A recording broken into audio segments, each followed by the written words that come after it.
ছাত্র জনতার আন্দোলনে স্থবির দেশ, দেশব্যাপী চাপা আতঙ্ক, যানবাহন চলাচলও সীমিত। আন্দোলনে আহতদের হাসপাতালে পৌঁছানোর জন্য অ্যাম্বুলেন্স বা জরুরি বাহনও তখন পর্যাপ্ত পরিমাণে ছিল না। হাসপাতালগুলো ছিল কানায় কানায় পূর্ণ। 19 তারিখ জুম্মার নামাজের পর মিরপুর 10 বিআরটি রোডের সামনে যাই, তখন পুলিশ আমাদের উপরে আচমকা গুলি বর্ষণ করে। কাঠফুল থানার থেকে পুলিশ গুলি করতে করতে আইতেছে। তখন বিকাল 4টার দিকে আমার বাম পাদা ঢুকে ডান পা ভেদ করে বের হয়ে যায়। বুঝিই নেই, মানে এই দাম করে পড়ে খাওয়াতে। তারপর এই মানে এই পাওয়া আছে না, এই পাওয়া যে হাট উঠতে বাজ হয় না, আর আমাদের রান মাঝখান থেকে ভাজ হয়ে গেছে।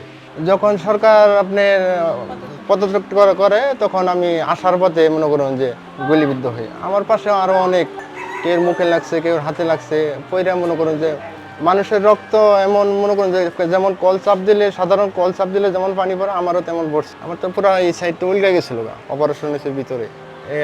যখন অপারেশন করছে এই জায়গায়, এই যে দাঁতের মারি টারি কাটে ভিতরে যায় আটকে আসছে। থানার সামনে আহত হয়, থানার গেটটার সামনে আহত হয়। তো ওনাকে সেভ করে আনতে গিয়ে তখন আমাকে পুলিশ আমার উপর আক্রমণ করে। আমাকে আক্রমণ করে, আমার শরীরে বিভিন্ন জায়গায় আঘাত করে এবং আমাকে খুব কাছ থেকে তারা শটগানে ফায়ার করে এবং কিছুটা বুলেট আমার গায়ে লাগে এবং আরেকজনকে ভেদ করে এসে আমার শরীরে লাগে। তখন আমার সাথে আরও 3 জন ছিল, তারাও আহত হয়। এইখানে আমরা যখন আন্দোলন করতেছিলাম তখন আমাদের এক সহযোদ্ধা ভাই উত্তরা থেকে আসতে সে গুলিবিদ্ধ হচ্ছে। তো যখন সে গুলিবিদ্ধ হচ্ছে তার মুখে গুলি ঢুকে গেছিল, এদিক দিয়ে ঢুকে এদিক দিয়ে বাইরে হচ্ছে। যখন আমরা সামনের দিকে গেছি উত্তরা জসিমউদ্দিন রোডে, তো ওই সময় গুলি আইসা আর কি আমি আহত হই, আমার বুকের নিচে একটু বাম পাশে। তারপরে প্রায় 2 থেকে 3 ঘন্টা পর আমার জ্ঞান ফিরল, তখন দেখি আমি হাসপাতালে, আমার এই অবস্থা। অনিশ্চয়তা, ভয় ও উৎকণ্ঠা পেরিয়ে আন্দোলনে আহত ছাত্র জনতার পাশে দাঁড়ানোর চেষ্টা করে শক্তি ফাউন্ডেশন। স্বাস্থ্যকর্মী ও ড্রাইভারদের পাশাপাশি শক্তি ফাউন্ডেশনের বিভিন্ন পর্যায়ের কর্মীরাও তখন সেবার ব্রত নিয়ে এগিয়ে আসেন। জুলাই আন্দোলনের শেষের দিকে যখন আহত রোগীর সংখ্যা অনেক বেড়ে গেছে, তখন আমরা আমাদের পার্শ্ববর্তী যে হসপিটাল আছে, ইসলামী ব্যাংক হসপিটাল, ওইখানে রোগীগুলোকে নিয়ে যেতাম। নিয়ে যাওয়ার ফলে এত পরিমাণ রোগীর সংখ্যা বেড়ে গেছে, তারা কুলায় উঠতে পারতেছিল না। তখন আমরা আমাদের নিজস্ব অ্যাম্বুলেন্সে বিভিন্ন হসপিটালে রোগীগুলোকে নিয়ে গেছি। তো এক সময় দেখা গেল যে আমাদের অ্যাম্বুলেন্সটাও রোগীর চাপ আর নিতে পারে নাই। তখন তাৎক্ষণিক আমরা অ্যাম্বুলেন্স, নিজস্ব অর্থায়নে অ্যাম্বুলেন্স ভাড়া করে বিভিন্ন হসপিটালে রোগীগুলোকে পাঠিয়েছি। যেমন কাছেদারে ছিল কুর্মিটোলা হসপিটাল, কুয়েত মৈত্রী হসপিটাল, তারপর আপনার সরদি হসপিটাল, হৃদরোগ হসপিটাল, ওই হসপিটালগুলোতে রোগীগুলো পাঠানো হয়েছে। তখন তো অ্যাম্বুলেন্সের খুব ক্রাইসিস ছিল। রাস্তায় তো গাড়ি তো এমনি সাধারণ গাড়ি চলতোই না, অ্যাম্বুলেন্সও চলতো না, খুব ক্রাইসিস গাড়ি ছিল। তখন আমাদের শক্তি ফাউন্ডেশনের পক্ষ থেকে 4টা অ্যাম্বুলেন্স, তখন আমরা বিভিন্ন জায়গায় কাজ করি এবং আহত যারা হয় তাদেরকে নিয়ে বিভিন্ন হাসপাতালে নিয়ে দিয়ে আসি। এইভাবে করে আমরা 4টা অ্যাম্বুলেন্স আমরা কাজ করি। প্রাথমিক স্বাস্থ্যসেবা প্রদান, অ্যাম্বুলেন্সের মাধ্যমে আহতদের হাসপাতালে পৌঁছানো, রক্ত ও ঔষধের ব্যবস্থা করা সহ নানা কর্মসূচি হাতে নেওয়া হয়। জানা অজানা অনেকেই শক্তি ফাউন্ডেশনের মাধ্যমে অর্থ সহায়তা প্রদান করে হতাহতদের পাশে দাঁড়ান। তখন 120 জন গুরুতর আহত ব্যক্তিকে স্বাস্থ্য অনুদান প্রদান সহ 24 জুলাই আগস্টে মোট 2251 জনকে বিভিন্নভাবে সহযোগিতা করে শক্তি ফাউন্ডেশন। পুরো জুলাইটা জুড়ে আমাদের ফার্মা খোলা ছিল।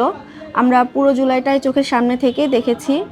এর মধ্যে দেখা গেছে যে আশেপাশে আমাদের কোনো দোকানই খোলা ছিল না, শুধুমাত্র আমাদের ফার্মা ব্যতীত।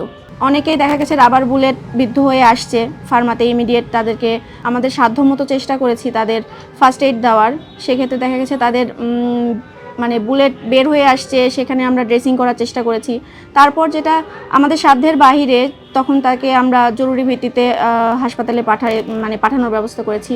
আলোকে কিন্তু ওই দিন আমাদের ফ্রি ট্রিটমেন্টটা ছিল, শক্তি এবং আলোক মিলে। তো আমরা ওইখানে ওদের গিয়ে ফ্রিতে ওদের ড্রেসিং থেকে শুরু করে আপনার মেডিসিন যেখানে যা লাগে ওগুলো আমরা ব্যবস্থা করে দিয়েছিলাম।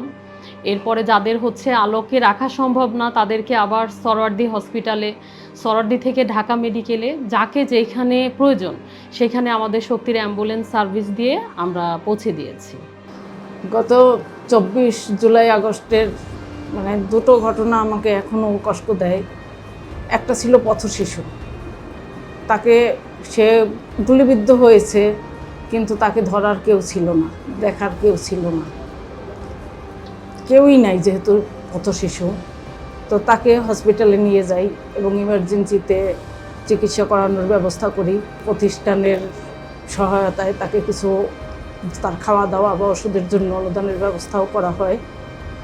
আর একটা হয়েছে 13-14 বছর বয়সের একটা শিশু, মানে তার বুক এবং পিঠ রাবার বুলেটে এতটাই ক্ষতবিক্ষত ছিল যে ওকে দেখে হয়তো বা আমি কেন, যে কেউ মানে দেখে কান্না করবে এরকম অবস্থা ছিল। তো যাই হোক, ছেলেটা বেঁচে আছে, কারণ জুলাই আগস্ট আহত অবস্থায় তাকে চিকিৎসা ব্যবস্থা করেছি, তার জন্য অনুদানের ব্যবস্থা ছিল এবং পরবর্তীতে ভালো আছে সেই পর্যন্ত খবর রেখেছি।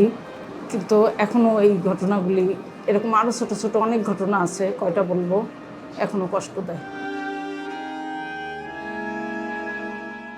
জুলাই আগস্টের সংকটময় সময়ে যারা মানবতার পাশে দাঁড়িয়েছেন সেসব পেশাজীবী, স্বাস্থ্যকর্মী ও সাধারণ মানুষের প্রতি রইল গভীর শ্রদ্ধা, ভালোবাসা ও কৃতজ্ঞতা। আন্দোলনে জীবন দেওয়া প্রত্যেক শহীদকে জানাই বিনম্র শ্রদ্ধা। আহতদের জন্য আমাদের প্রার্থনা দ্রুত আরোগ্য লাভ করুক, ফিরে আসুক স্বাভাবিক জীবনে।